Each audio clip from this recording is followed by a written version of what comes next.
hari ini adalah kesempatan kita akan Terakhir. bersama-sama untuk melihat kisi-kisi UP untuk kitab suci. Suci. Ya. Dan tempo hari dalam proses pendalaman modul di hari kedua atau hari pertama ya kita sebenarnya sudah melihat kisi-kisi UP khusus untuk kitab suci ya. Kita sudah lihat bersama itu. Tapi nanti kita lihat lagi seperti apa kisi-kisi UP untuk kitab suci. Dan tempo hari ada beberapa kelas yang diminta untuk coba membuat soal ya dari beberapa kegiatan belajar itu diharapkan bahwa soal yang dibuat itu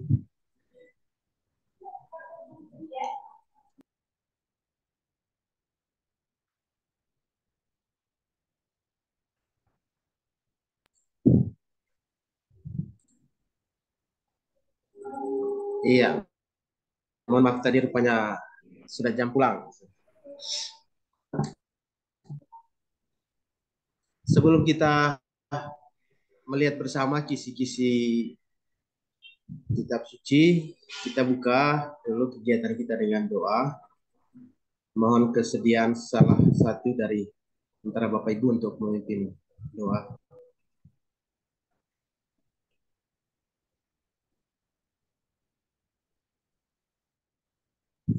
Kita berdoa. Oke. Baik, mari kita berdoa. Dalam nama Bapa dan Putra dan Roh Kudus. Amin. Kami kembali bersyukur Bapa di surga untuk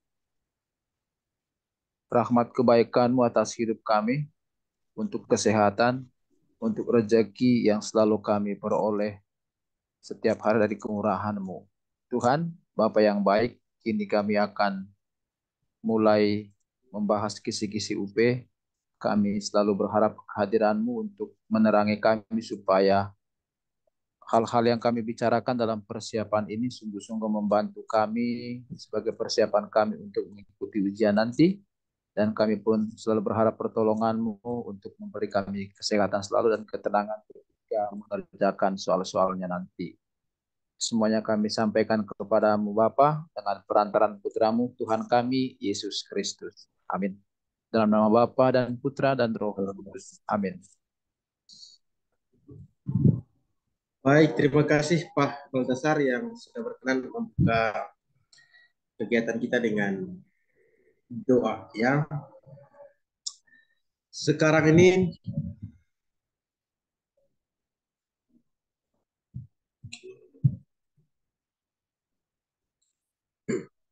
Bapak Ibu disibukkan untuk mempersiapkan berkas UKIN ya. Bagaimana untuk berkas UKIN sudah siap? Belum, Pak. Siap, Dalam Pak. proses, Proses Pak. OTW. Proses ya. Di Belum, sementara. Pak. Masih proses. Sedang di Sudah perjalanan. selesai. Ya. Ini Timo video baru baru sudah mau beres. jadi. Masih tercatat nama Pak. OTW saya. OTW ya. Target besok, Pak. Target besok selesai. Besok selesai ya, Pak ya. Ada penambahan waktu Waktu enggak, Pak? terakhir besok ya. Sampai pukul berapa ya, Pak? 12 itu ya. 11.59 ya, Pak ya. Bagi orang Kalimantan duluan loh, nanti kalian cepat selesai waktu daripada kami. Ada penambahan waktu ke, Pak? Nggak ada. Iya. Itu hanya panitia nasional yang punya kewenangan untuk menambah atau mempercepat proses UKIN. Sekali lagi untuk kisi-kisi UP ini sudah kita bahas saat pendalaman modul tempo hari ya. Dan mungkin nanti ya kita mungkin tidak terlalu lama ya, hanya untuk melihat kembali apa yang sudah pernah kita bahas bersama dalam pendalaman modul.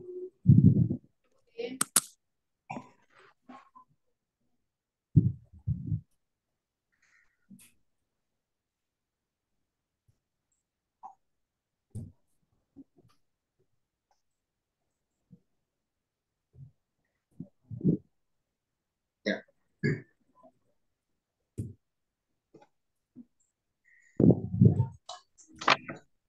Capaian pembelajaran ya khusus untuk modul kitab suci.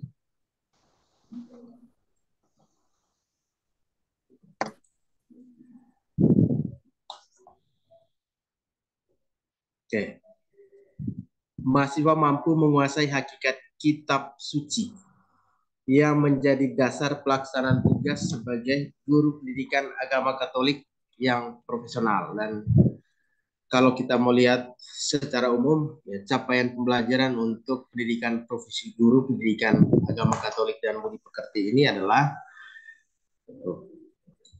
para guru mampu menguasai teori dan aplikasi materi pelajaran PAK yang menyangkut kitab suci, ajaran gereja, katekese, psikomoral Kristiani, moderasi beragama, sejarah gereja dalam pembelajaran PAK. Mohon maaf Pak Timo, ini slide-nya nggak jalan. Nggak jalan. Ya, Oke. Masih di judul Pak, modul kitab suci Pak. Ya, bukan dia nggak punya kaki, Bu. Masih dengan cara Iya. Kaki dengan rupanya cara dia. Sabar. Sampean, urung mangan bos. Tak pikir aku ngelek loh. Ayo diam. Udah diam aku. Kenapa dia tidak mau jalan? Punya kaki, Bapak. Karena masih punya dalam kaki kata perjalanan Bu Ayut uji tadi ini, Pak. Pak. Nanti Bu Ayut pinjamkan kaki. Wayut, nampak wajahku di situ? Minum kopi Can- dulu itu Pak Timo. Hujan-hujan. Ini wajahku. Minum kopi dulu. Di rantai Bu ya. Ayo. Halo Kak Nyuruh Mary. mau jalan. Durek merah merona. Sudah jangan ribut. Ini gara-gara Ukin, makanya gincu harus merah. Ibu Pak Mary. Demek ya ternyata. Bapak, aduh, aku Ibu ketemu Nona sama senyum-senyum Bapak. aja itu. Bapak, apa Nengok kalian. kabar? Malah suka akrab loh. Serius banget loh. Itulah dosen Bapak kami serius dulu di lah. Stipas, Bapak tuh. Masa sih? Iya. Mary diam. Benar saja. Udah mulai Ayo merayu kita itu. dengarkan dosen dulu lah. Kan belum mulai. Baik, ada Yohana. Bagaimana dia sudah bisa pindah, bisa jalan Iya, kemana-mana? Pak. Sudah. Sudah berjalan, Sudah, Pak. Pak. Baik, sekali lagi capaian pembelajaran untuk pendidikan profesi guru, pendidikan agama Katolik ini, ya khusus untuk modul untuk profesionalnya, diharapkan para guru mampu menguasai teori dan aplikasi ya materi pelajaran PAK yang mencakup ada kitab suci di sana, ada ajaran gereja, katekese, psikomoral Kristiani, moderasi beragama, sejarah gereja. Dan untuk kitab suci ini ada 9 ya indikator esensial. 9 indikator esensial itu yang pertama adalah nama dan istilah kitab suci. Nggak bisa terbaca Pak. Boleh nggak agak diperbesar lagi Pak? Mohon izin persentasenya Pak. Oke. Persentase tampilannya belum 100%. Iya, Pak. Kasih Hanya besar, Pak. Kasih besar. 66% itu. 66%. Di bagian bawah paling kanan Pak. Kan punya Waduh. kisi-kisi masing-masing. Mana kisi-kisi masing-masing itu? Kan sudah ada kisi-kisinya di share Bapak Ibu. Sudah lama Sudah itu di dibagi share. dari awal. Jangan ribut. Sudah di-share Dengarkan dari Bapak awal. dosen ngomong dulu. Sabar. Sabar. Mana dia? Emosi. Hurufnya memang kecil. Di paling bawah Bapak. Huruf segitu Itu, nggak Pak. kelihatan. Saya Kayak belum yang melihat. itu, Pak. Kayak yang piala, Pak. Kayak piala itu. Waduh. Tulisannya kecil. Terbaca aja kok. Terbaca aja, kelihatan aja itu. Nggak apa-apa. Kami Terbaca dengar. Pak. Yang nggak bisa Ibu- baca pasti Ibu Maria Dororosa nggak kelihatan. Sabar, Soalnya sabar, pakai sabar. kacamata. Kelihatan Pak. Salah berarti ya. Saya nggak membela ini berarti ya.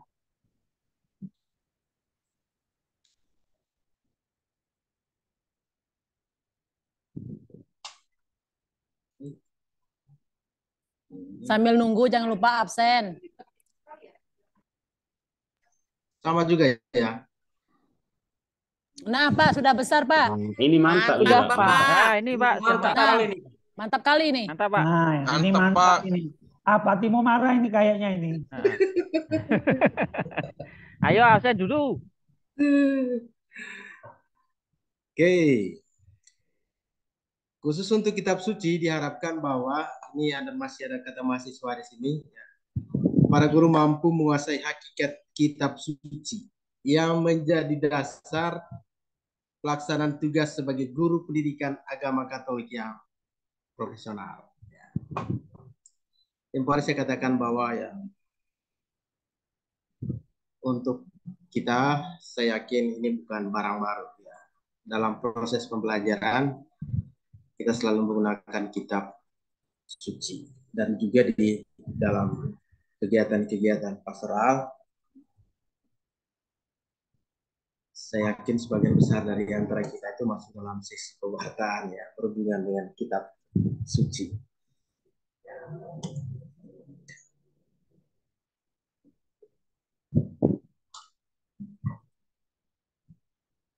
Oke.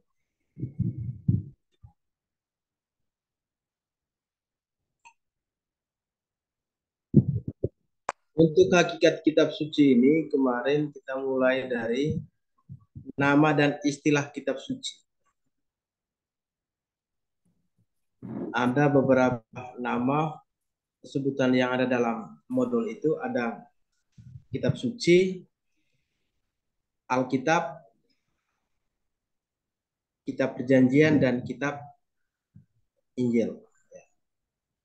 Oke.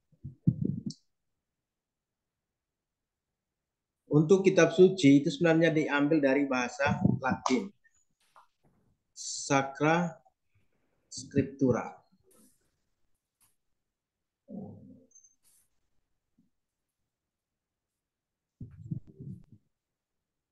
Yang artinya ya, untuk sakra itu suci atau kudus, scriptura artinya tulisan.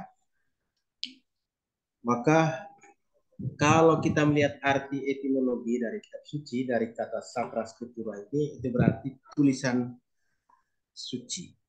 Disebut tulisan suci karena kitab suci ditulis oleh manusia ya, berkaitan dengan hal-hal yang kudus atau hal-hal yang suci, terutama berbicara tentang pengalaman hubungan manusia dengan Tuhan, dengan Allah. Lalu nama lain yang muncul adalah Alkitab. Alkitab ini diambil dari bahasa Arab, ya. Dari dua kata al dan kitab, buku yang hebat, atau juga sang kitab. Oke, sering juga disebut perpustakaan mini. Alkitab itu di dalamnya terdiri dari sekian banyak buku atau kitab. Dan kitab-kitab itu berasal dari pengarang yang berbeda. Berasal dari waktu dan zaman yang berbeda.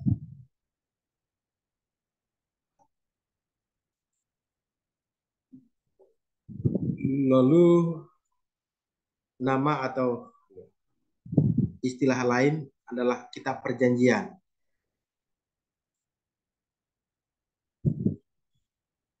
Dan perjanjian ini berkaitan dengan bagaimana perjanjian antara Yahweh dengan bangsa Israel untuk perjanjian lama, dan untuk perjanjian baru ini adalah perjanjian antara Allah atau Tuhan dengan seluruh umat manusia dalam Kristus. Penekanan kita menggunakan kata perjanjian adalah bagaimana jalinan hubungan yang istimewa antara Allah dengan manusia. Dan dalam perjanjian lama kita membaca bagaimana Yahweh ya, mengadakan perjanjian dengan umat pilihannya. Lalu dalam perjanjian baru Allah ya, mengadakan perjanjian ya menunjukkan jalinan istimewa antara Tuhan dengan seluruh umat manusia dalam Kristus. Lalu yang berikut ada kitab Injil yang diambil dari bahasa Yunani dari kata eu, artinya upah, balas jasa, dan angelion yang berarti kabar baik. Di sini evangelion berarti upah atau balas jasa yang diberikan kepada orang yang membawa kabar baik atau kabar gembira.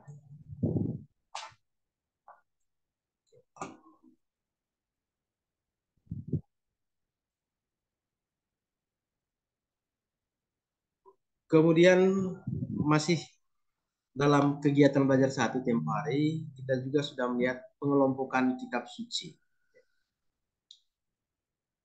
Kalau berdasarkan modul, untuk perjanjian lama itu dibagi dalam 3 kelompok. Sebenarnya juga untuk perjanjian baru ya, ada kitab sejarah, ada kitab hikmat kebijaksanaan, dan ada kitab kenabian.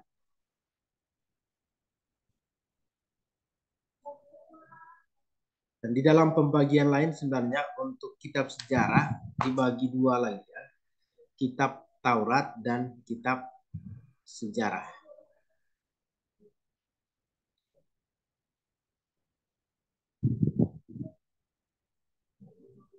Kitab Taurat ada kitab Kejadian, Keluaran, Imamat, Bilangan, Ulangan.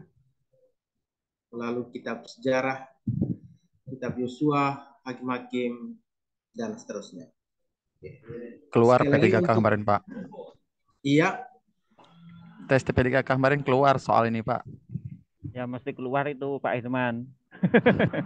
oh ya, Iya, Pak, tapi bingung jawabnya karena desak waktu. Nggak sempat mikir lama. lalu ada kitab kenabian. Ada nabi-nabi besar, ada nabi kecil, lalu ada kitab ratapan dan kitab baru. Oke.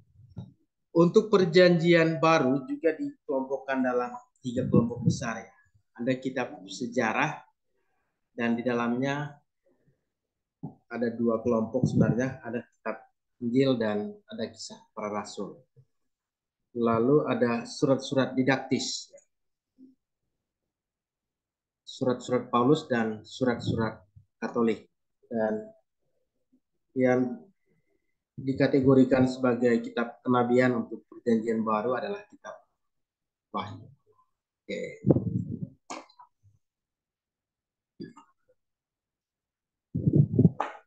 Kemudian yang berikut inspirasi kitab suci.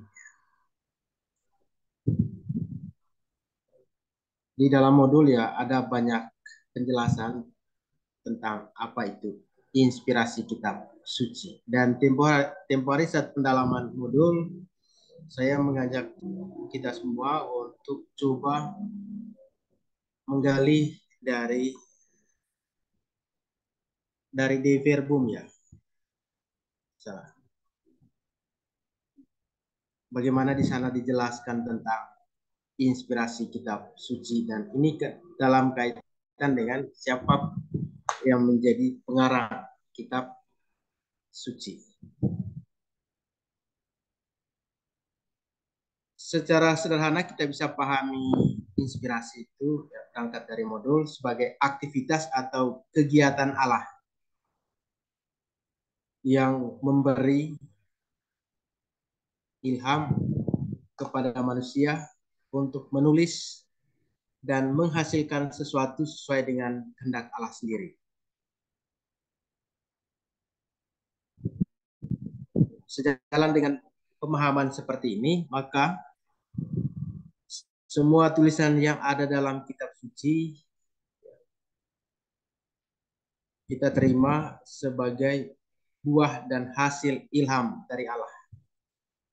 Sehingga kitab suci diakui sebagai sabda atau firman Allah.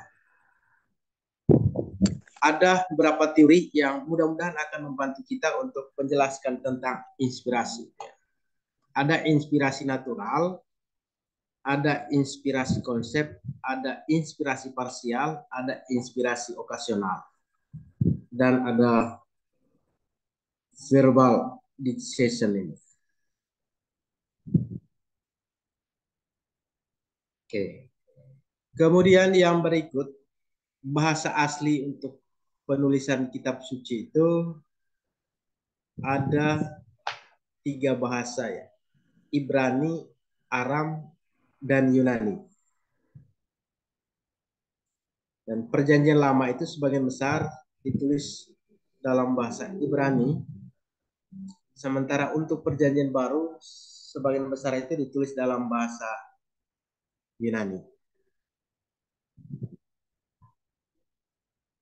Untuk perjanjian lama ada beberapa kitab yang ditulis dalam bahasa Aram, kitab Isra dan sebagian kitab Daniel.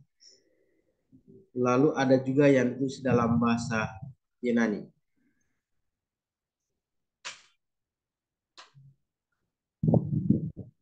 Meskipun juga ada beberapa kitab yang sebenarnya ditulis dalam bahasa Ibrani, tapi kemudian diterjemahkan ke dalam bahasa Yunani.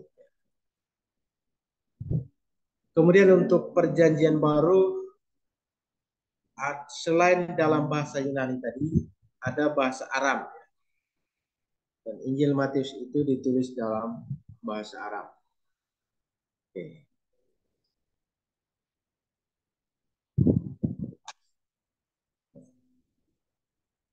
Kita memiliki naskah tua untuk kitab suci ini. Ada naskah Sinaiticus, Vaticanus, dan Alexandrinus.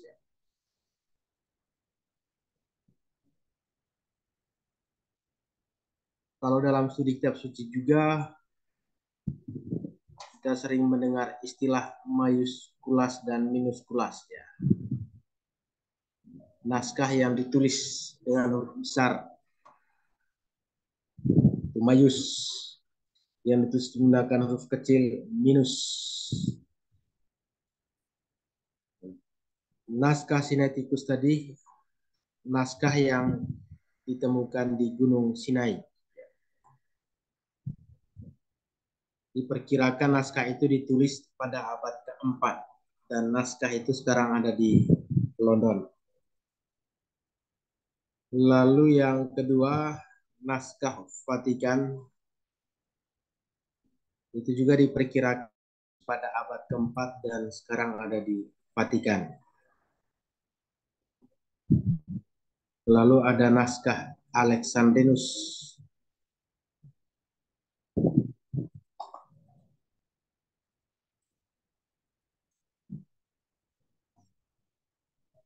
Diperkirakan naskah ini ditulis di kota Alexandria pada abad kelima dan naskah ini sekarang ada di London.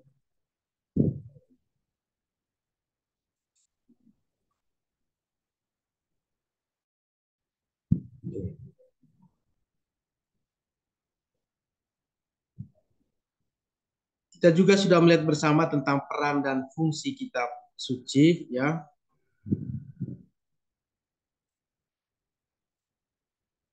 Kitab suci sebagai santapan jiwa, kitab suci sebagai media komunikasi.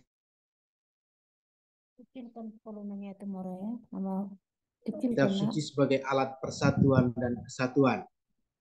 Oke, ini ada 4 hal ini. Coba nanti lihat kembali bagaimana penjelasan di dalam modul dan ada kemungkinan ini mengandaikan bahwa kita benar-benar memahami konsep, kemudian nanti di kehadapan kita akan disodorkan ya kasus-kasus tertentu, lalu kemudian kita diarahkan kira-kira di sana berbicara tentang kitab suci sebagai santapan jiwa atau bla bla bla. Kemudian yang berikut ciri corak kitab suci. Ada 5 di dalam modul itu. Kitab yang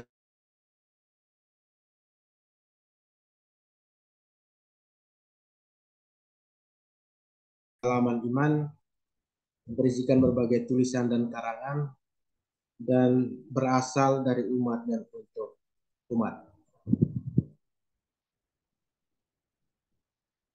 Kitab suci bukanlah kitab yang diturunkan dari surga.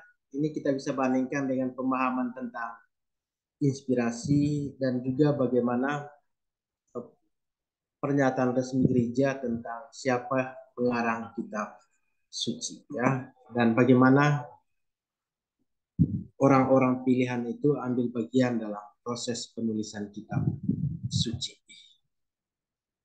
Dan masih berkaitan dengan proses penulisan kitab suci, ciri yang kedua tadi adalah bahwa kitab suci itu bertumbuh dalam sejarah. Bagaimana dalam perjanjian lama misalnya, ya, selangkah demi selangkah, tahap demi tahap, kitab suci itu terbentuk dari periode yang sangat panjang. Kemudian kitab suci berisikan pengalaman iman, ya. Bahwa kitab suci itu bukanlah catatan sejarah, tetapi bagaimana pengalaman iman, ya, para penulis kitab suci, ya, di tengah berbagai pengalaman yang mereka alami. Kemudian ciri yang berikut, kitab suci berisikan berbagai tulisan dan karangan, dan terkait dengan kanon kitab suci, salah satu ciri dari kitab suci adalah kitab suci itu berasal dari umat dan untuk umat, ya. Komunitas umat beriman yang menentukan suatu tulisan itu kanonik dan diterima sebagai kitab suci. Lalu kemudian setelah diterima sebagai kitab suci, kitab itu akan menjadi pedoman, ya, bagi umat beriman.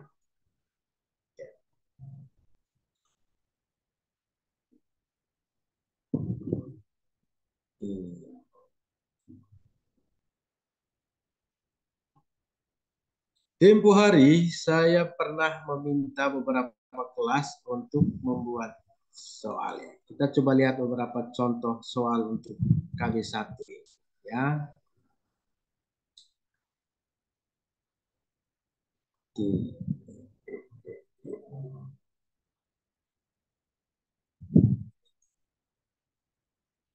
Ya, terus terang kita di LPTK tidak tahu soalnya seperti apa, ya. Hanya panitia nasional yang tahu soal-soal itu.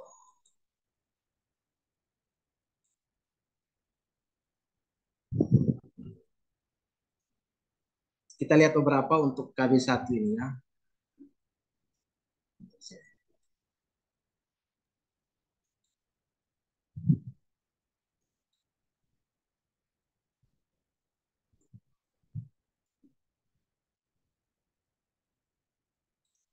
Oke.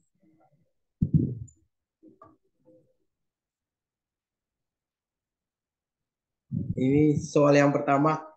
Kitab suci sering disebut dengan kitab perjanjian, yaitu kesepakatan yang dibuat antara kedua belah pihak yang tidak sederajat, yakni antara raja penakluk dan raja yang ditaklukkan. Ini adalah pengertian perjanjian, terjemahan dari istilah bahasa Ibrani, yaitu diateke.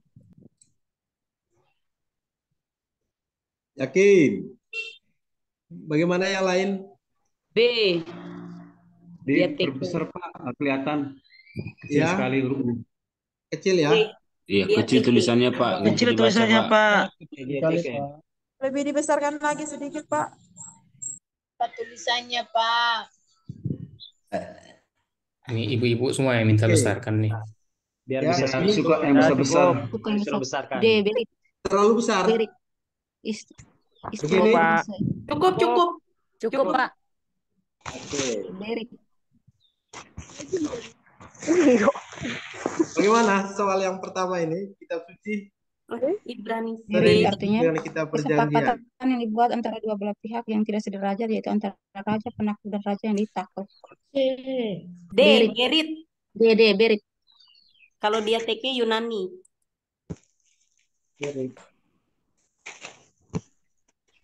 Bagaimana Bapak Ibu? Bahasa Ibrani. Saya nggak bisa jawab karena di makalahnya modulnya nggak ada itu. Bahasa Ibrani. Ada itu. Kayaknya bahasa Berit Ibrani. ini. Berita. Berit. Kalau di Dadu. modul itu Berit, Pak. Iya, Berit. Berit, ya. Kebetulan saya ada baca modul ini. Oke. B, Pak.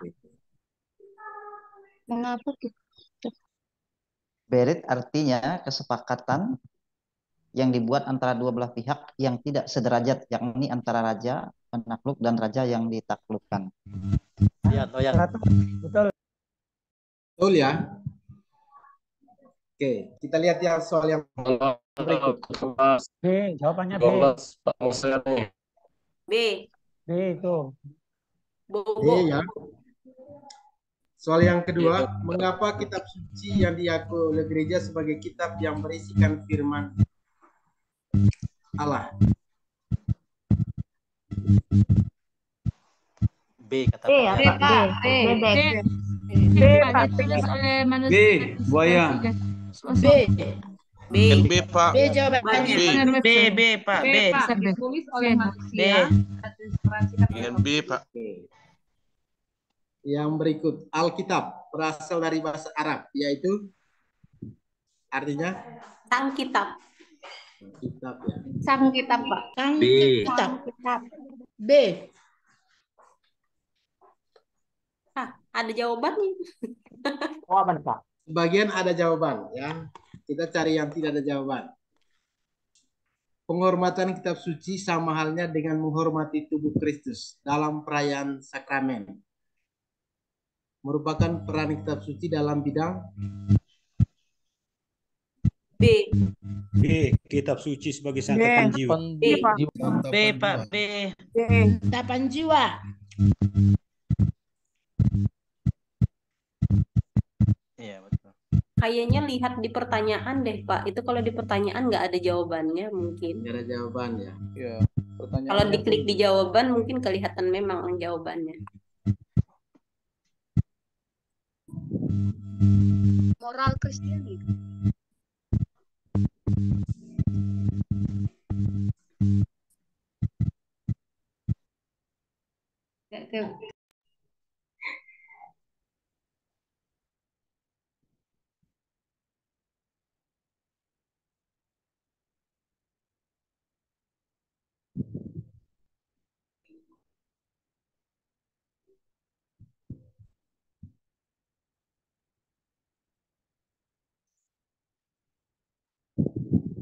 Mana lagi?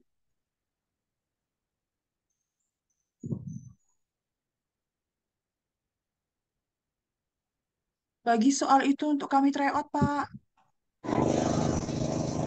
Oke. Nanti dikirim, Pak. Sister nanti ya, Pak.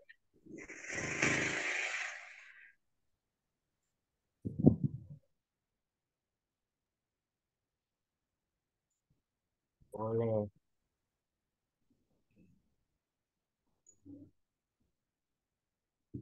Ini kemarin soal yang dibuat oleh Bapak Ibu Guru. Lalu saya akan kembalikan ke Bapak Ibu kalau memang soal-soal ini bisa membantu Bapak Ibu untuk persiapan UP ya.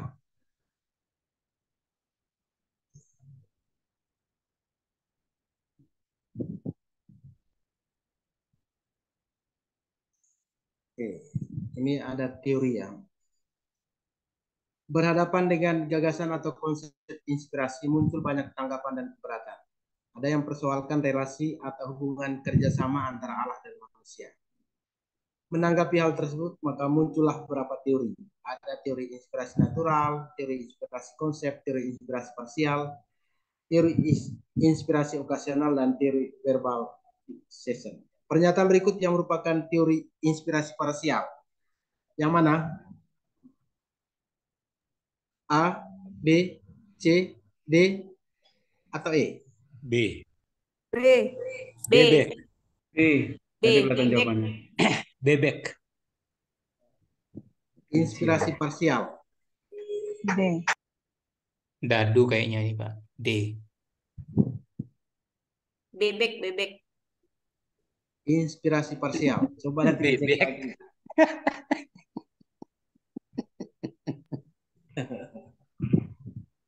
Ayo, apa-apa, ayo, Pak. Oke.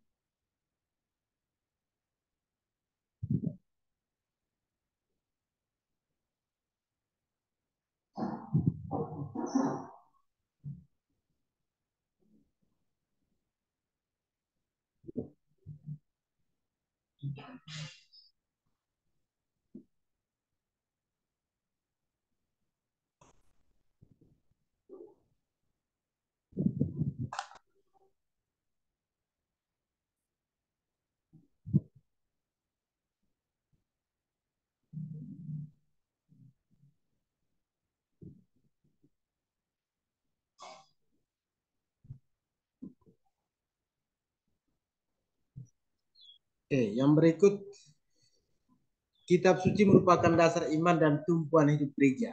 Karena di dalam kitab suci, wahyu Allah dituliskan dan merupakan dasar iman gereja Katolik seluruhnya.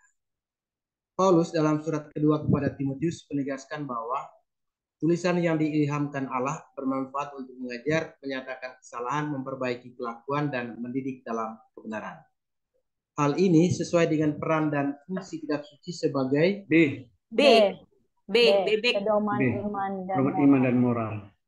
Pedoman iman dan Mengajar. moral.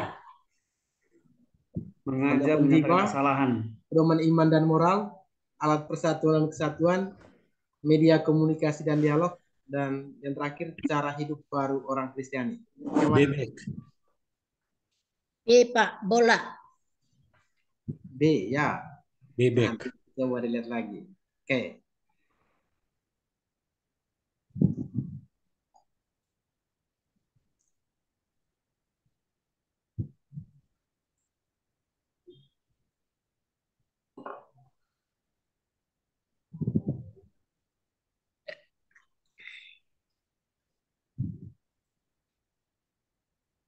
Iya, sebagian ini sudah ada jawaban.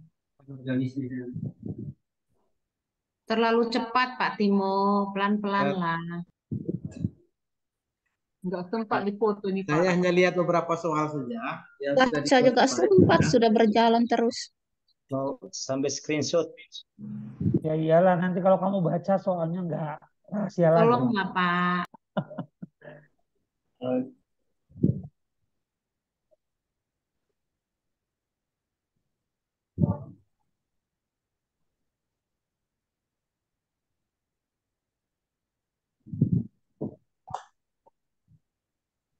Kitab suci adalah buku.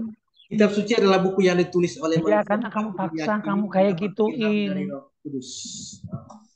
Nah, kalau kamu teriak kayak Kitab suci bukanlah kitab yang diturunkan dari surga. Kitab suci adalah kitab yang bertumbuh dalam sejarah. Kitab suci berisikan pengalaman iman. Jawaban yang benar adalah Nomor 3. tempo hari kira-kira siapa yang susun soal ini ya? Nomor 1 dan 2 benar. Kitab suci bukanlah kitab yang diturunkan dari surga.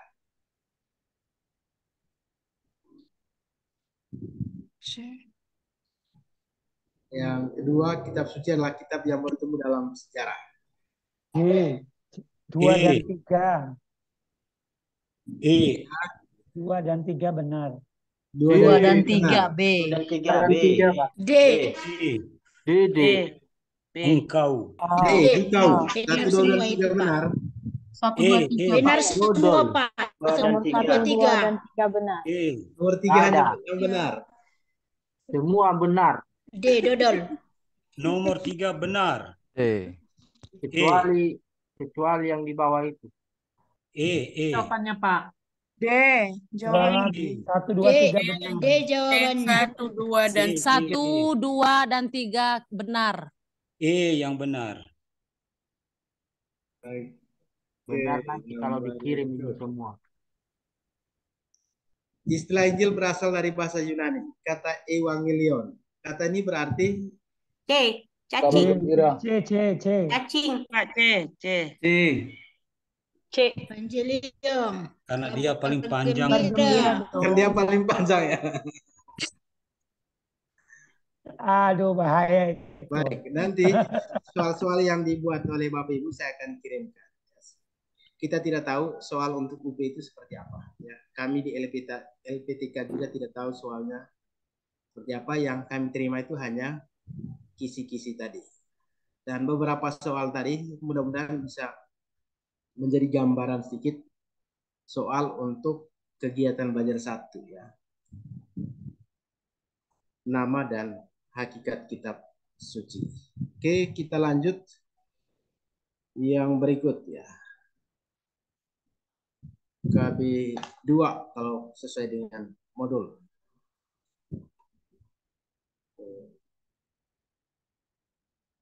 Proses pembentukan kitab suci untuk indikator esensialnya Ini tadi yang hurufnya kecil itu, Pak. Kecil hurufnya, Pak. Iya. Kecil hurufnya, Pak. Nggak bisa dibaca. Iya. C. Ini proses pembentukan kitab suci. Subbahan kajiannya adalah pembentukan kitab suci Perjanjian Lama dan Perjanjian Baru.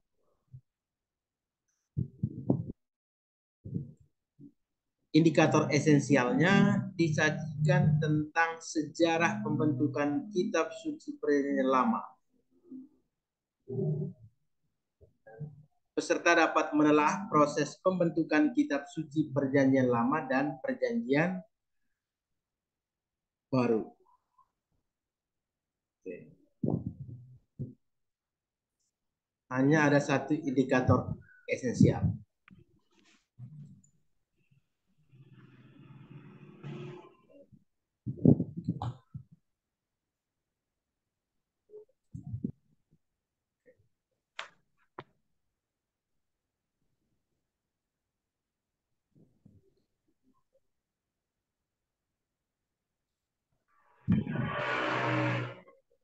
Tempoh hari kita sudah lihat secara singkat bagaimana proses pembentukan kitab suci Perjanjian Lama.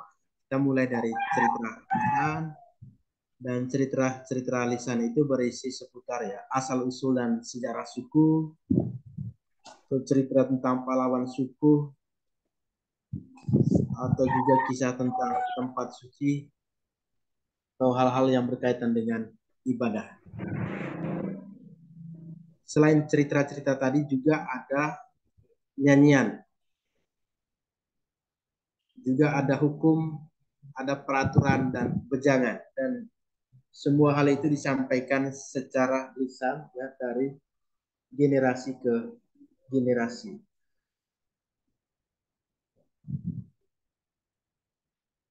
Kemudian kisah atau cerita suku tadi ya mendapat bentuk tertulis pada zaman monarki atau zaman kerajaan, terutama pada masa pemerintahan Daud dan Salomo. Diperkirakan dari tahun 1000 sampai 932 sebelum Masehi. Dan pada masa itu ada sekelompok cendekiawan yang tinggal di kerajaan. Mereka mulai menulis cerita-cerita lisan tadi.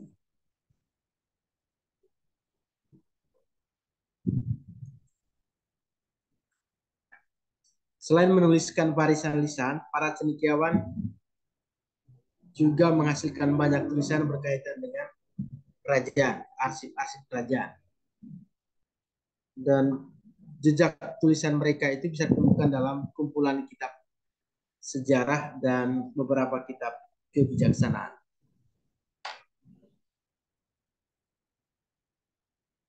Selain kitab sejarah, juga ada para nabi ya. Terutama mereka menyampaikan nubuat dan khotbah secara lisan. Nubuat mereka kemudian ditulis, lalu disadur dan ditambahkan oleh para muridnya. Pertama untuk disesuaikan dengan perkembangan dan perubahan zaman. Setelah masa pembuangan, semua buku dan tulisan itu disatukan dalam sebuah buku yang disebut Perjanjian Lama. Dan ini gambaran ya, sejarah Israel. Ada periode para bapak bangsa, ada periode Mesir, Keluaran Sinai, periode pendudukan para hakim, periode Israel di bawah 3 raja pertama, periode kerajaan terpecah, Yehuda pasca kejatuhan Samaria, periode pembuangan di Babel, dan periode di bawah Persia atau pasca pembuangan, dan Israel di bawah kekuasaan Yunani.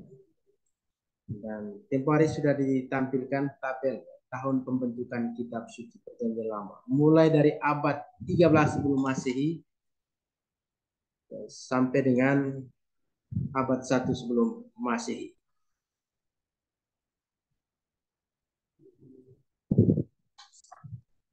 Hal yang sama kurang lebih terjadi untuk proses pembentukan kitab suci Perjanjian Baru, ya mulai dari tradisi lisan. Baru kemudian cerita-cerita lisan tadi mulai ditulis, terutama ketika para rasul, para murid sudah pelan-pelan kembali menghadap Bapa mereka. Terutama untuk menjaga orisinalitas kisah. Tadi bagaimana para murid, para rasul mereka menyampaikan pewartaan secara lisan tentang hidup dan karya Yesus. Dan kewibawaan mereka sebagai rasul dan para murid itu yang membuat pewartaan mereka didengar. Tapi bagaimana ketika sebagian di antara mereka sudah meninggal? Maka kemudian untuk menjaga itu, pewartaan lisan tadi pelan-pelan ditulis. Dan untuk Injil, diperkirakan Injil Markus ditulis lebih awal, tahun 65. Diikuti Injil Matius tahun 70-80, Lukas 80-90, dan Yohanes 90-100. Lalu ada juga pewartaan dari Paulus, rasul bangsa-bangsa itu.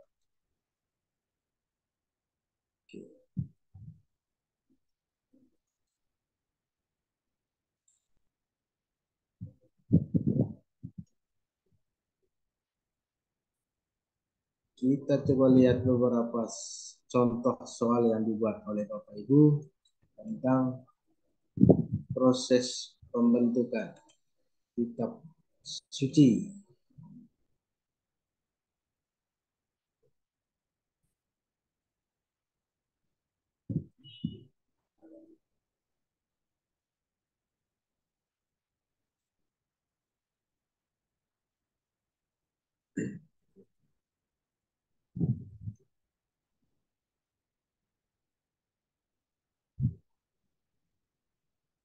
Ada 3 garis besar terbentuknya Perjanjian Baru menurut Pidiarto. A. Tradisi lisan. B. Gabungan tradisi tertulis dan lisan. C. Pembentukan tradisi tertulis. D. Pengumpulan tulisan-tulisan Perjanjian Baru. Kira-kira mana di sini jawabannya?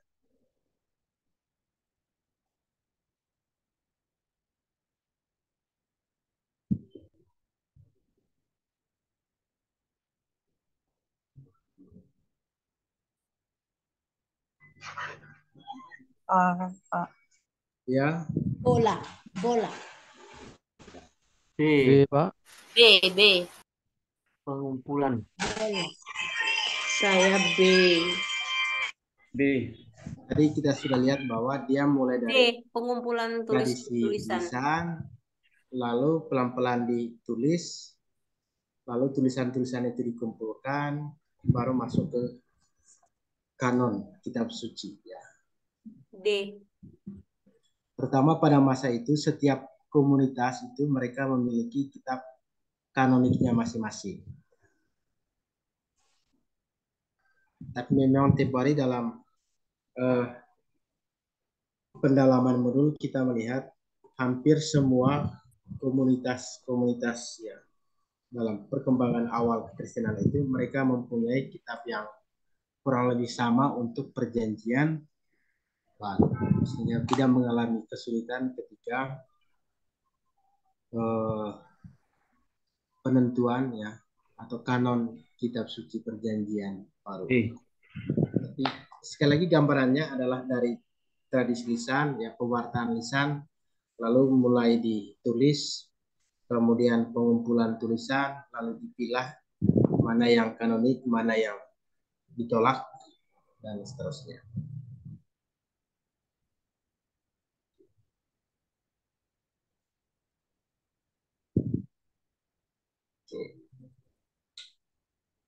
Menurut para ahli, penulisan sejarah pada abad ke-10 sebelum Masehi dikerjakan oleh para teolog Yahwis. Disebut teolog Yahwis karena mereka menggunakan Yahweh untuk Tuhan yang mereka sembah. Ciri dari teologi tersebut adalah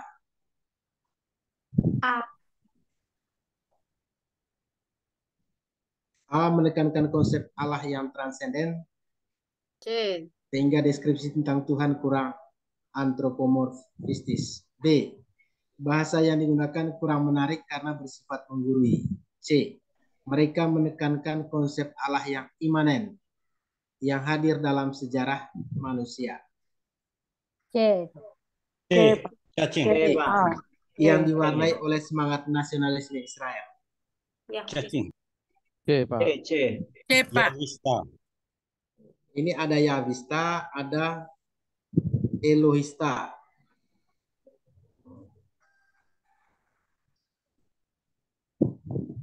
Ada Prester Codex, ada Deuteronomis.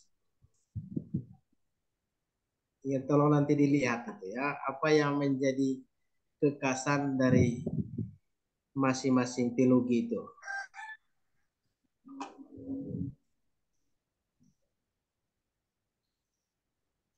Jadi jawabannya apa yang benar?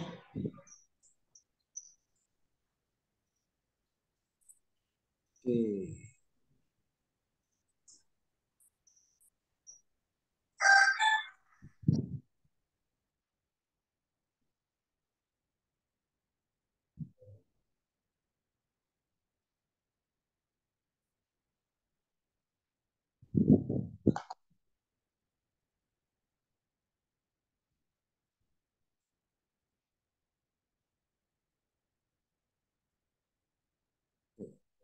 Dalam periode Bapak Bangsa belum ada kegiatan untuk menuliskan naskah kitab suci. Sehubungan dengan tradisi lisan praliterer, dikenal beberapa sastra yang dinamakan, ini ada tulisan, mitos, dan etiologi, wahyu, tulisan, dan mitos, saga, mitos, dan etiologi. Sejarah, tradisi, dan etiologi. C. Saga, mitos, teologi.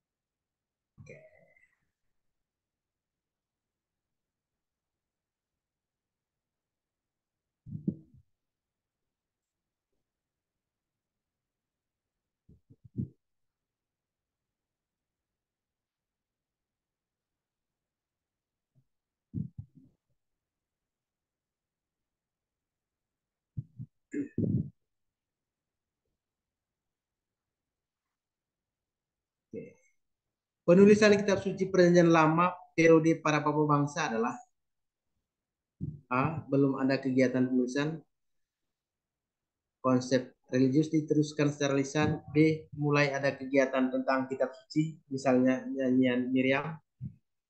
C. Para teolog Elohis menulis sejarah Israel dari Abraham sampai Musa. D. Sejumlah dokumen diselamatkan ke Yehuda. E. Penulisan kitab suci selesai. Para bapak bangsa. Apa? Ayam. Ayam. Lisan Belum A. ada kegiatan penulisan. Penulisan kitab suci soalnya. Ya. Karena kitab suci itu diawali dengan zaman Papa Bangsa. Ya, belum ada penulisan, baru Perjanjian lisan. lama. Ada penulisan ayam. Belum ada penulisan, masih secara lisan. Nanti kita lihat lagi. Ya, masih secara lisan belum ada. Jawabannya A ya, Pak. Apalah yang benar, Pak?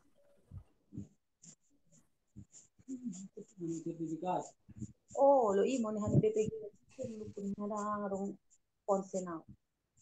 Tanga to la dono nang ngone mamol na. Citu. Angat kita. Bebek lagi ya hanja. Ni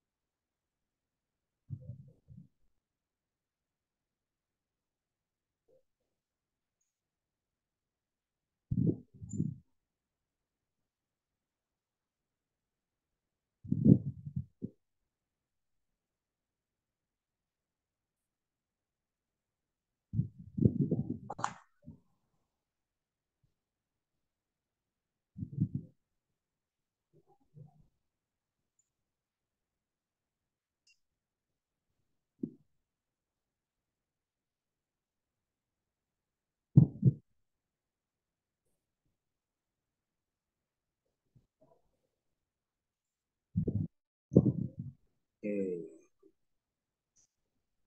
Nanti soal-soal ini saya akan kirimkan ya.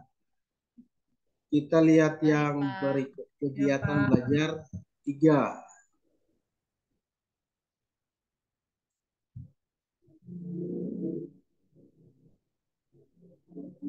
Baik Pak Timo, terima kasih banyak.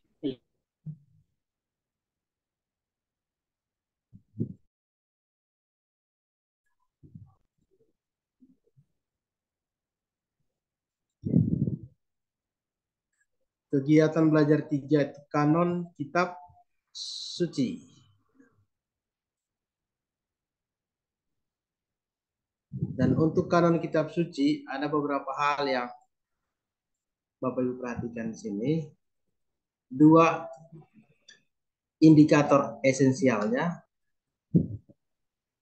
Kajian tentang proses kanonisasi kitab suci Perjanjian Lama. Kemudian peserta dapat menganalisis perbedaannya dengan kanon dalam Gereja Katolik. Tempo hari kita membahas tentang kanon Yamnia ya, dan dalam Konsili Trente. Kemudian indikator esensial yang kedua adalah kajian tentang proses kanonisasi kitab suci Perjanjian Baru. Dan di sini diharapkan Bapak Ibu juga bisa menilai ya kanon kitab suci Perjanjian Baru dalam hubungan dengan tulisan-tulisan yang tidak diterima sebagai kitab suci atau bukan kanon Perjanjian Baru. 2 hal itu untuk kegiatan belajar 3, bahan kajian kanon kitab suci Perjanjian, proses kanonisasi Perjanjian Lama, lalu bagaimana perbedaannya dengan kanon dalam Gereja Katolik. Kemudian untuk Perjanjian Baru, bagaimana proses kanon kitab Perjanjian Baru. Kemudian Bapak Ibu diharapkan bisa melihat perbedaannya dengan yang bukan kanon Perjanjian Baru.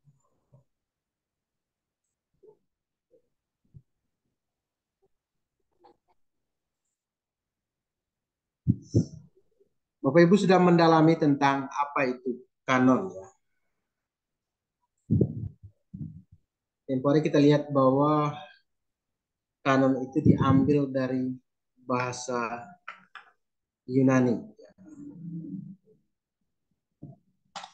Kemudian kata kanon dalam bahasa Yunani itu sebenarnya diambil dari bahasa Ibrani. Kaneh ya. Yang berarti alat pengukur. dari arti sebagai alat mengukur kemudian berkembang arti yang lain ya, sebagai peraturan. Dan kini kita memahami kanon itu juga sebagai rumusan pengakuan iman dan juga berkaitan atau mengacu pada peraturan-peraturan gereja, terutama dalam arti daftar aturan-aturan atau rentetan peraturan-peraturan dalam gereja. Kitab hukum kanonik ini berkaitan dengan daftar peraturan-peraturan, rentetan peraturan.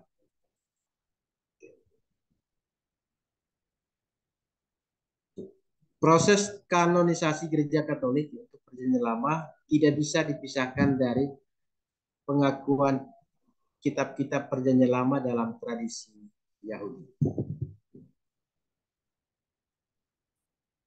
Nah, meskipun ada perbedaan susunan, tetapi sebagian besar kitab Perjanjian Lama yang diakui sebagai kitab yang otoritatif dalam gereja Katolik itu merupakan warisan dari tradisi Yahudi.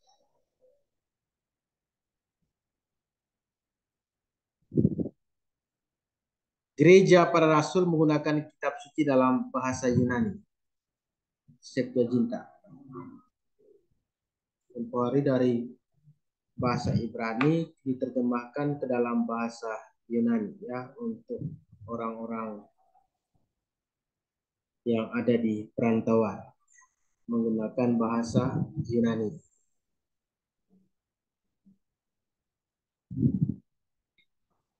Yang disebut Septuaginta.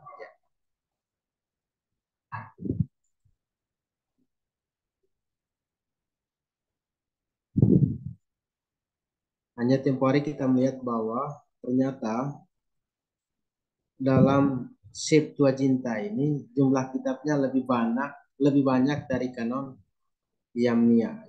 Ada beberapa tambahan kitab dalam Septuaginta yang tidak ada dalam kanon Yamnia, dan kemudian dalam kanon gereja Katolik ya, kita tetap menerima ya kitab-kitab yang ada dalam Septuaginta itu meskipun tidak ada dalam Yamnia ya. Sementara gereja saudara-saudara kita dari gereja-gereja Kristen, mereka tidak menerima kitab-kitab yang ada dalam Septuaginta, tetapi hanya menerima kitab-kitab yang ada dalam kanon Yamnia. Sekali lagi dari Septuaginta ke Yamnia ini, dari Yamnia ke Septuaginta, dalam Septuaginta itu ada tambahan beberapa kitab. Tambahan beberapa kitab itu sekarang kita kenal dengan Deuterokanonika. Kitab dalam Septuaginta itu lebih banyak dari kanon Yamnia.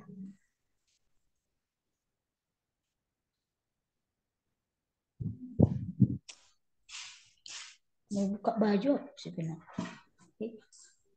Buka baju ini. Untuk proses kanon kitab suci Perjanjian Lama ada dua ya,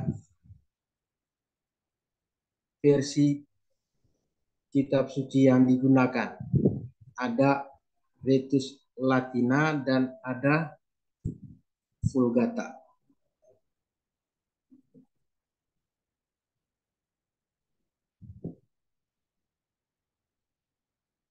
Terutama untuk gereja atau Kekristenan Barat, mereka menggunakan terjemahan dari Septuaginta ke bahasa Latin atau dari bahasa Yunani ke bahasa Latin yang disebut dengan Vetus Latina itu.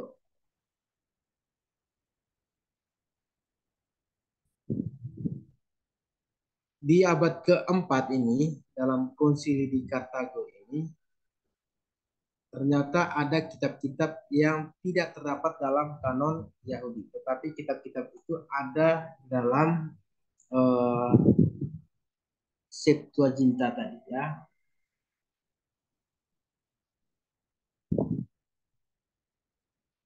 selain Vetus Latina tadi ada terjemahan lain, yakni Vulgata yang dikerjakan oleh Santo Hieronymus. Ini langsung diterjemahkan dari Ibrani ke bahasa Latin. Dan dalam perjalanannya, Vetus Latina digunakan secara bersamaan dengan Vulgata. Dan itu diperkirakan sejak abad ke-16. Gabungan dari Vetus Latina.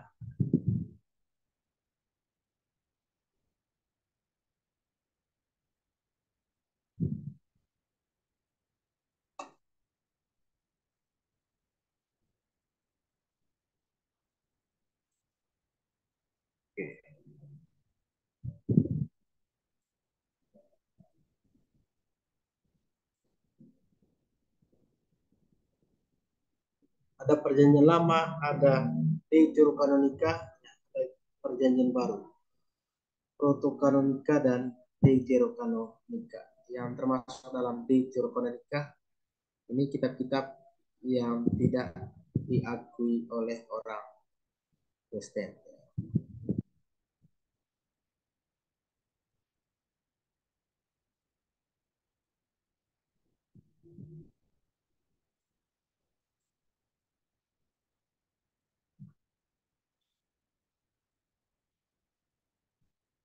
Dari sekian banyak tulisan yang ada, ternyata ada tulisan-tulisan yang tidak diakui sebagai kitab yang kanonik. Dan apa yang menjadi dasar bahwa satu tulisan diterima ya, sebagai tulisan yang kanonik?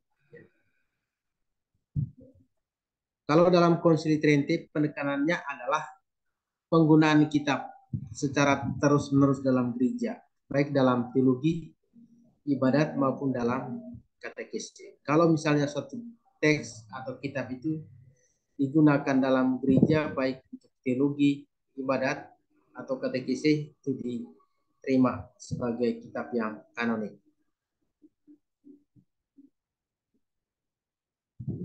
Dan untuk kita, ya, kanon kitab suci itu selesai di Konsili Trente. Baik untuk perjanjian lama maupun untuk perjanjian baru.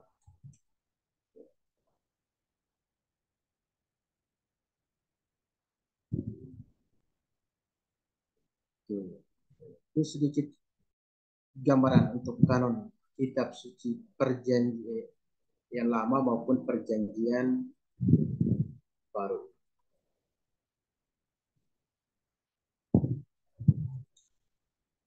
Kita coba lihat lagi beberapa contoh soal yang dibuat oleh beberapa dari antara kita kemarin.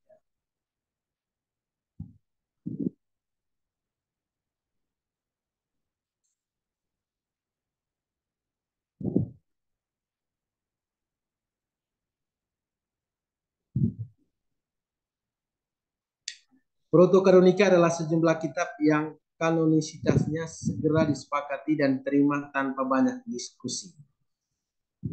Kitab-kitab tersebut disebut juga homolego umenoi, artinya disepakati bersama. Jumlah kitab perjanjian lama yang termasuk dalam kelompok ini sebanyak 39 kitab menurut kanon Trente. Sedangkan kanon Yamnia menurut tradisi Yahudi adalah sebanyak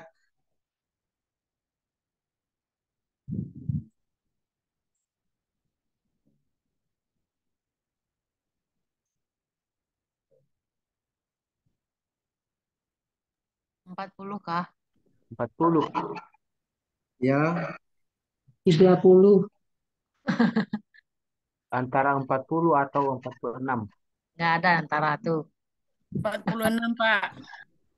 46 kitab, Pak. Mana ada di situ nggak ada 46. Mana ada 46 situ? 40. Besar 40 itu. Oh, ngarang kantor. Yang Ada 10, Pak. itu pakai yang mendekati aja, pakai yang mendekati. 40, yang sebenarnya 39, ini 40. Berapa Pak Timo? Yang Kita benar apa lihat Pak? yang berikut. Hai si Bapak, tidak tahu ini. Apa jawabannya, Pak? Tanya yang menyusun soal ini. Oke. Salah soal itu Sengaja tadi, Bapak Pak. tidak beritahu yang benarnya jawabannya ya. Kanon Yahudi Soalnya merupakan salah. kanon Yahudi merupakan kanon kitab suci yang ditetapkan di kota Yamnia. Yamnia. Nia. Tidak ada jawabannya, Pak. Sudah ada jawabannya.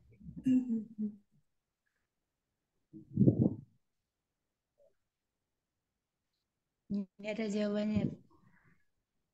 Kalau yang ini gampang ya. Dan jelas.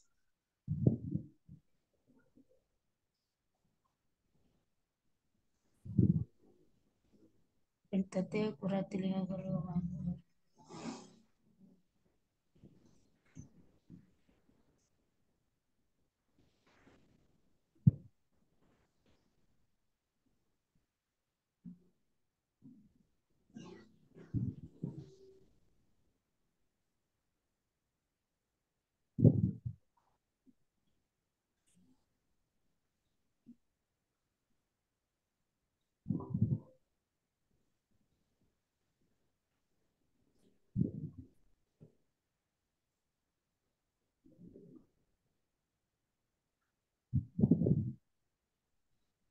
Oke.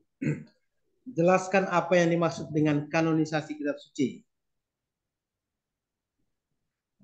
Itu manakah yang termasuk kitab Kanonisasi kitab suci.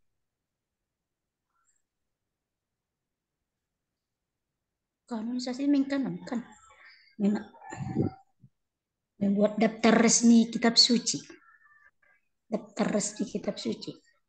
Kitab-kitab, daftar resmi kitab-kitab yang termasuk dalam kitab suci. Kanonisasi. Penyelidikan kitab suci yang kedua kalinya yang masih digunakan Kanon dalam itu menyeleksi, Pak. dalam apa ini katekesi umat pada masa itu ya. Daftar resmi kitab-kitab yang menjadi ukuran dan pedoman. Daftar resmi kitab suci. Kanonisasi. Daftar resmi kitab-kitab yang termasuk dalam kitab suci. Kanon. Proses pembentukan, Pak. Proses pembuktian. Izin menjawab, Pak. Ya. Berarti tinggal dirumuskan jadi satu lah itu ya Pak ya. Berarti proses pembentukan kitab suci. Dari daftar kitab-kitab yang menjadi dipilih suci. kanon Yamnia atau siapa? Menyeleksi kitab-kitab yang termasuk dalam kanon yang kemudian diterima sebagai kitab yang kanonik. Yang iya.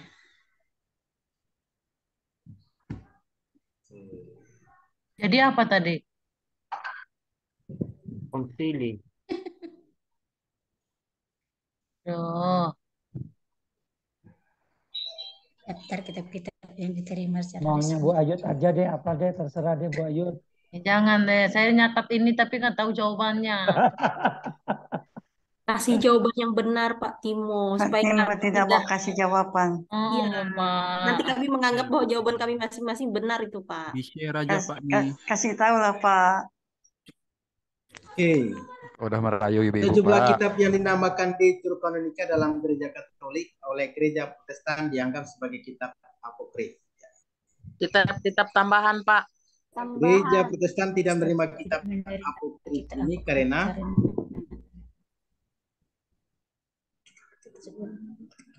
ini ada berapa pilihan? Ada kitab tambahan, kitab itu dirahasiakan, kitab itu tidak dirahasiakan. jelas B. identitas pengarangnya, banyak mengalami perdebatan, kemudian itu yang mempunyai sejarah yang relevan pada masa itu. B. Ya. Budi. Jawabannya Pak. Itu tidak mempunyai sejarah yang relevan pada masa itu. Kitab itu dirahasiakan. D. B. D. Dodol. coba. Bebek.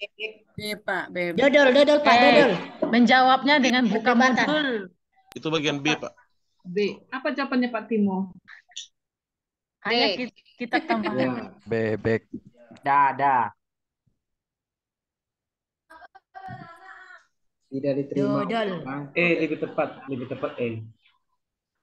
Ini kan tadi mulai dari kanon Yamnia ke Septua Cinta. Di Septuaginta itu tidak ada kitab-kitab ini. Tidak ada dasarnya, Pak.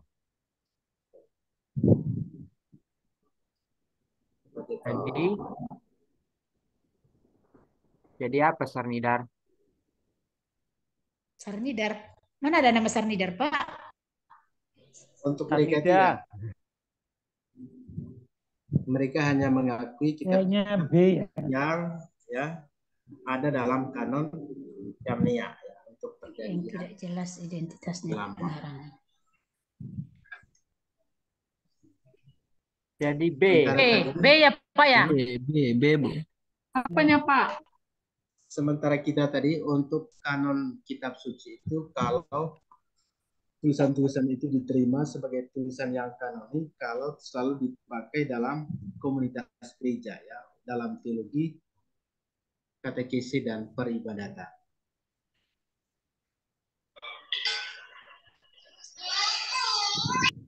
Oke. Ada jawaban situ ya? Ada tadi Pak, B tadi tidak diterima. Dalam gereja Katolik diterima, maka dilakukan penyelidikan kembali. Sedangkan Kristen kalau menutup dengan menerima 39 dalam kitab perjanjian lama. Sedangkan Katolik 45. Yang saya ingat sih. 6 Katolik. Ya, ditambah Ibrani. Katolik Dasarnya 46. apa itu dasarnya? Pelajaran mata kuliah kitab suci. Lanjut. Kuliah. Waktu kuliah dapat juga dari Petimo. Konsili Trento. Kan sudah lupa. Iya, umur sudah tua tuh, lupa sudah. Iya, umur sudah tua. Sabar Bu Mary, sabar Bu Mary. Tambah lagi ini pikir mungkin belum satu pun yang diupload ini pusing Ada di kepala saya. modul jawabannya halaman 50. Kita lihat yang terakhir ya.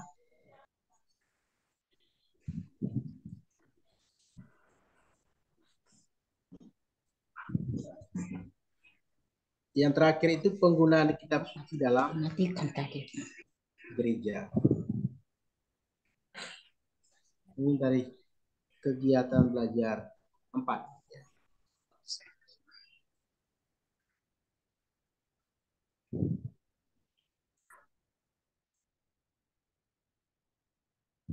Untuk penggunaan kitab suci dalam gereja ini ada 3 indikator esensial.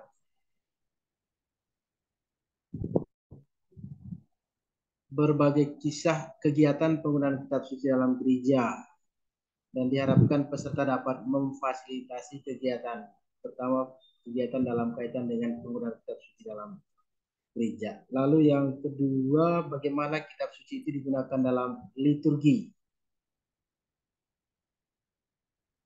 terutama dalam hal ini peserta dapat mengklasifikasi khotbah dan renungan dalam liturgi. Dan yang ketiga disajikan berbagai metode penafsiran kitab suci. Untuk kegiatan belajar 1 atau KB1 itu kembali ada 3 indikator esensial. Untuk KB2 ada 1 indikator esensialnya. Untuk kegiatan belajar 3 ada 2. Lalu untuk kegiatan belajar 4 ada 3 indikator esensialnya. Sehingga yang banyak itu kegiatan belajar 1, hakikat kitab suci, dan penggunaan kitab suci dalam gereja.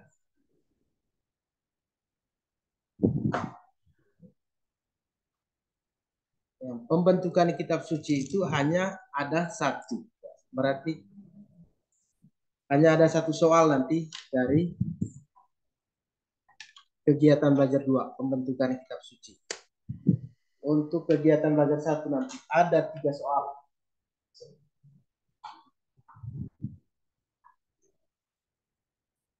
Demikian juga untuk kegiatan belajar 4, ada 4 soal.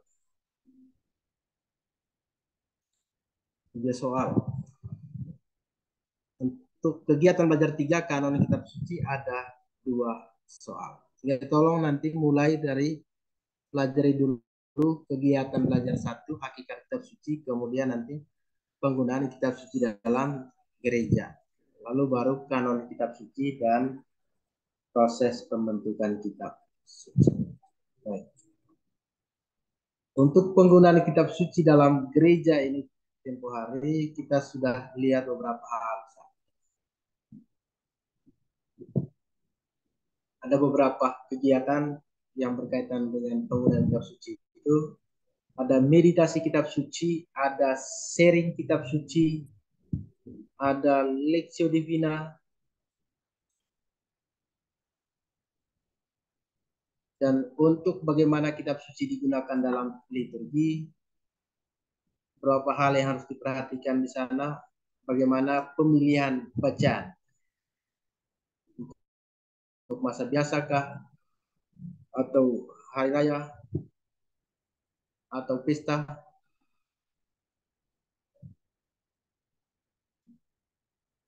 Kalau untuk misa harian itu ada tahun A, tahun B, dan tahun C untuk hari Minggu. Sementara untuk misa harian ada tahun 1 dan tahun 2.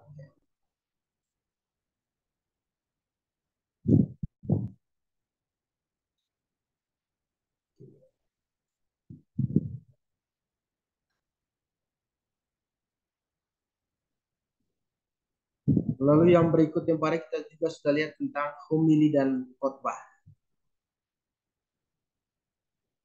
Apa yang membedakan homili dengan khotbah?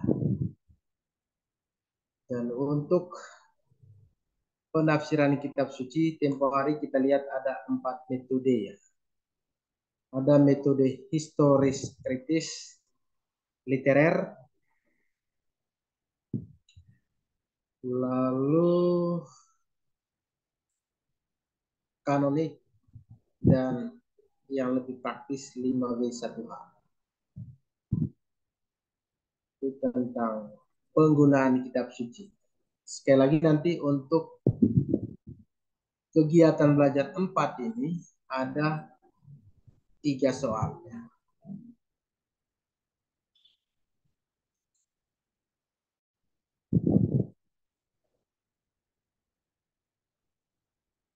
Oke, baik Bapak Ibu, nanti kisi-kisi ini kan sudah dibagikan tempo hari ya, saat pendalaman modul. Nanti di-share ya Pak.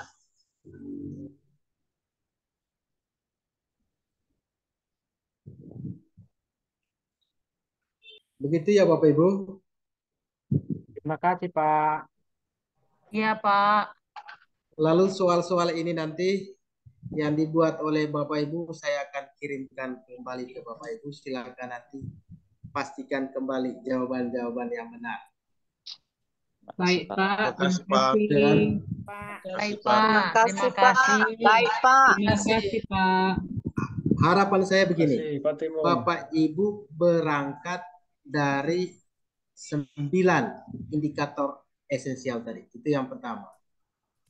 Kalau penjelasan di dalam modul itu kurang memuaskan Bapak Ibu, maka saya berharap Bapak Ibu mencari sumber-sumber yang memudahkan ya, bagi Bapak Ibu untuk memahami indikator esensial itu. Jangan hanya terpaku pada modul. Yang menjadi pegangan kita sekarang adalah ke-9 ya, indikator esensial tadi. Bapak Ibu bisa mendalami indikator esensial ini dengan cari di sumber-sumber lain. Tadi gambarannya ya, untuk kegiatan belajar 1 itu nanti ada 3 soal. Nama dan hakikat kitab suci. Lalu untuk kegiatan belajar 2 tadi itu hanya ada 1 soal. Untuk kegiatan belajar 3 tadi, kanon kitab suci itu nanti ada 2 soal. Dan untuk kegiatan belajar 4 itu juga nanti ada 3 soal. Jadi nanti tolong cari banyak-banyak informasi penjelasan terkait dengan nama dan hakikat kitab suci dan penggunaan kitab suci dalam gereja. Nah, seperti apa soalnya tadi saya katakan kami di LPTK juga tidak tahu soalnya seperti apa. Yang kami terima hanya kisi-kisi ini.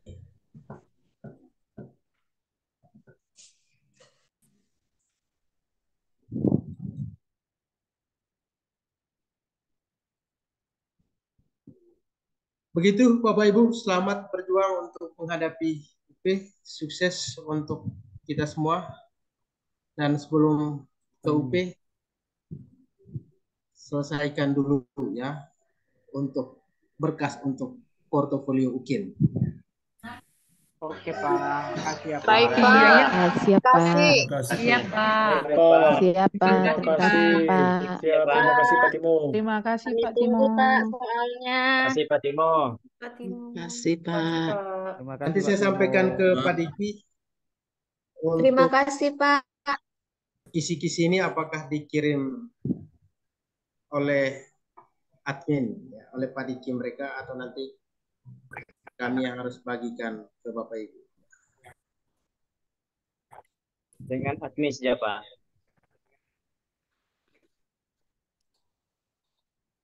Oke, nanti saya sampaikan ke Pak Diki.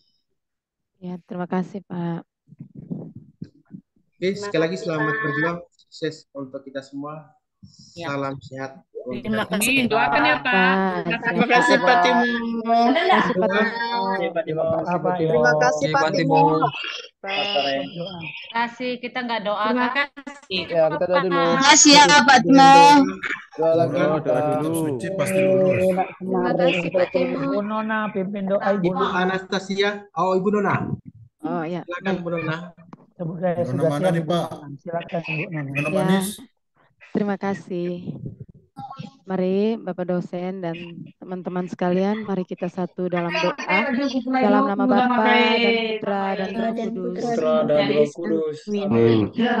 Bapa dalam surga, puji dan syukur kami haturkan kehadirat untuk segala rahmat dan cinta-Mu yang boleh kami alami sepanjang hari beristimewa untuk pertemuan kami dengan Bapak dosen dalam membahas tentang kisi-kisi kitab suci ini. Semua kami haturkan kepadamu, kami mohon agar apa yang sudah beliau berikan kepada kami senantiasa Engkau berikan penerangan sehingga kami dapat menyelesaikannya dalam ujian UP dengan baik. Kekuatan kami hanya pada Engkau, karena kami berharap penuh dengan mengikuti ujian UP adalah kehendak-Mu yang terbaik bagi kami. Kami juga mohon agar kami diberikan kesehatan, sehingga dalam menghadapi UP kami semua dapat mengikutinya dengan baik dan tanpa hambatan apapun. Nama-Mu kami puji kini dan sepanjang segala masa. Amin. Dalam nama Bapa dan Putra dan Roh Kudus. Terima Amin. kasih ya Kak Nona. Ya, terima kasih. Terima kasih banyak. Selamat sore. Terima kasih Pak Timo. Terima kasih Bapak. Terima kasih Pak Timo. Terima kasih Pak Timo. Terima kasih Pak Timo. Terima kasih Pak Timo. Izin lab ya. Terima kasih Pak Timo. Pak Timo. Izin ya Pak. Ondo. Oke, kita tutup dari sini ya. Ya. Terima kasih. Terima kasih banyak Pak. Terima kasih Pak.